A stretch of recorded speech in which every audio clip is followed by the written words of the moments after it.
Hello बच्चों, क्या हाल चाल है। मेरा नाम मनु दीक्षित है और JEE mains PYQ booster series में आज का सवाल 2021 के क्वेश्चन पेपर से है।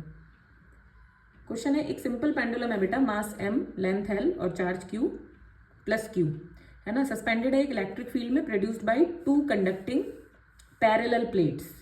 ठीक है, इनके बीच की दूरी नहीं दी है बट ये गिवन है, बराबर में दो ये प्लेट और है जिसमें डिस्टेंस है t और इसके अंदर जो मीडियम है वो है जिसका डाइलेक्ट्रिक कांस्टेंट k है।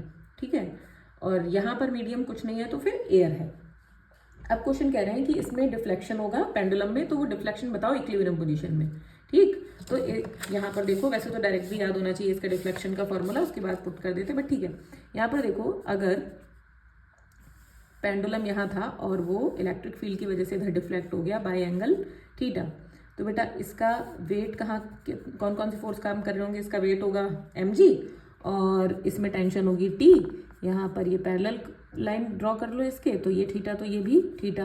बेटा ये t कॉस थीटा कंपोनेंट और ये वाला t साइन थीटा। अब देखो इधर है माइनस v1 और प्लस q चार्ज है, तो QE फोर्स इधर लग रहा होगा, है ना। अब यहाँ पर इक्विलिब्रियम पोजीशन में t कॉस थीटा बैलेंस करेगा mg को और t साइन थीटा बैलेंस करेगा QE को, तो डिवाइड कर दो, तो साइन बाई कॉस क्या हो गया, टेन थीटा, कितना आया Q by QE by mg। अब ये Q कौन सा चार्ज है बेटा, इस पे पेंडुलम पे। ठीक है, अब यहाँ पर देखो कि m गिवन टर्म है, Q गिवन टर्म है, G कांस्टेंट है, E की वैल्यू निकालनी पड़ेगी। बेटा कैपेसिटर जो होता है उसकी प्लेट्स के बीच में, अगर इस पे प्लस Q चार्ज और इस पे माइनस Q चार्ज, तो इसके बीच में जो इलेक्ट्रिक फील्ड होती है that is sigma by epsilon not. इस प्लेट और इस प्लेट दोनों की वजह से जब हम नेट फील्ड निकालते हैं वो आती है सिग्मा बाय एप्सिलॉन नॉट। तो पता है ना ये सबको। देखो प्लस Q एक प्लेट की वजह से इधर की तरफ फील्ड बनती है कितनी, sigma by 2 epsilon not, plus से दूर, फिर माइनस की तरफ ये वाली प्लेट बनाती है towards the negative charge plate, कितनी फील्ड बनाती है, सिग्मा बाई 2 एप्सिलॉन नॉट। दोनों की डायरेक्शन सेम ऐड हो जाता है तो आता है सिग्मा बाई एप्सिलॉन नॉट। तो sigma by epsilon not field है।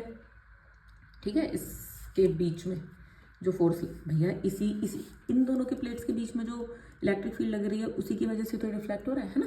तो यहाँ पर हो जाएगा सिग्मा की जगह Q by A epsilon naught. ये Q अलग है, ये Q किस पे है, पेंडुलम पे, और ये किस पे है, प्लेट्स पे, पैरेलल प्लेट्स पे मान लिया है। अच्छा बेटा Q इज इक्वल टू क्या होता है, CV। Q is equal to क्या होता है, CV। अब देखो जरा, क्या ये और ये है ना, ये दोनों जो Q बनेगा, जो चार्ज बनेगा बेटा प्लेट्स पे, है ना, जो भी मैंने चार्ज इस पे माना है उस पे क्या नेट कैपेसिटेंस का भी फर्क पड़ेगा ना भाई, है ना। तो टोटल कैपेसिटेंस देखोगे ना, इक्विवेलेंट कैपेसिटेंस देखोगे, तो यहाँ पर Q इक्विवेलेंट बनेगा लगेगा और V भी कौन सा लगेगा, नेट वाला लगेगा। तो यहाँ पे क्या निकलेगा, Q टोटल प्लेट पे।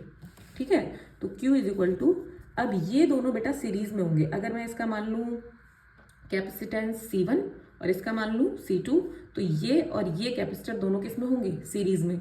सीरीज का formula C1 C2 upon C1 plus C2, और V नेट कितना हो जाएगा बेटा, इस पे V2 है और इस पे माइनस V1 है, तो कितना हो जाएगा V2 potential difference, V2 minus V1 that is V2 plus V1। तो यहाँ पर आ जाएगा V1 प्लस V2।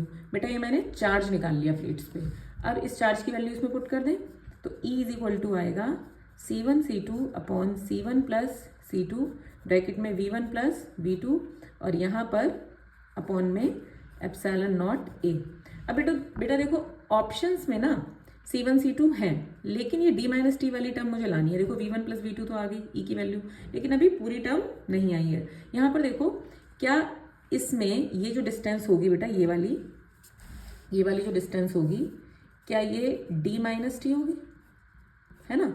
अब इस पे अगर मैं निकालूँ इसका कैपेसिटेंस यानी कि C2 अगर निकालूँ, तो C2 की वैल्यू कितनी आएगी बेटा, C2 की वैल्यू आएगी epsilon not A by D होता है ना, epsilon not A, area A है, और D ये डिस्टेंस कितनी लगेगी, D माइनस T।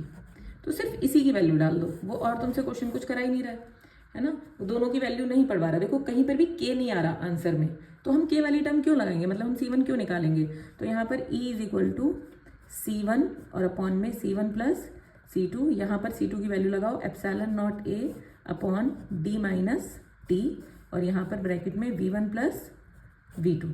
ठीक, अच्छा यहाँ पर एप्सिलॉन नॉट ए एक और है, तो एप्सिलॉन नॉट ए से एप्सिलॉन नॉट ए कैंसिल, तो ई कितना आया बेटा c1 upon c1 plus c2 और d माइनस टी, और ऊपर v1 प्लस v2। क्या मुझे इलेक्ट्रिक फील्ड पता लग गई बेटा? इलेक्ट्रिक फील्ड पता लग गई, तो मैंने यहाँ पे ये निकाला था tan theta is equal to q e by m g, इसमें लगा दूँ, तो tan theta is equal to q by m g, और ई की वैल्यू